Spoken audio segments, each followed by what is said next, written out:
நன்றி சொல்லும்போது என்னமும் நடக்குது வாழ்க்கை. எங்க பார்த்தாலும் இயேசு அடிக்கடி என்ன சொல்லிட்டே இருக்காருமா? ஸ்தோத்திரம் சொல்லிட்டே இருக்காரு. நீர் எப்பொழுதும் எனக்கு செவி கொடுத்தபடியால் உமக்கு ஸ்தோத்திரம். 5 அப்பம் 2 மீனை கையில கொடுத்தா அதை வான தனாந்து பார்த்து என்ன பண்றாரு? தேங்க்யூங்கிறாரு. எங்கெல்லாம் இயேசு நன்றி சொன்னாரோ அங்கெல்லாம் அற்புதம் நடக்குது. இன்னைக்கு சர்ச் மிஸ் பண்ற ஒரு பிராக்டிஸ் என்னன்னா தேங்க்ஸ். கடைசி ஆண்டவருக்கு நீங்க எதுக்காக நன்றி சொன்னீங்க? இங்கதான் பிசாசு நம்மை மறக்க வைக்கிறான்.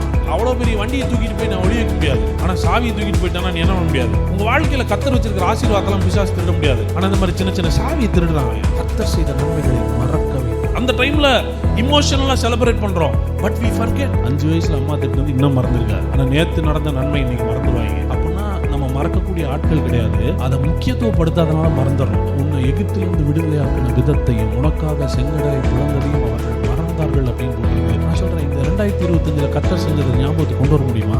நன்றி சொல்லுகிற, ஸ்தோத்திரம் சொல்லுகிற பழக்கத்தை சபை வளர்த்து கொள்ள வேண்டும். மறவாதே.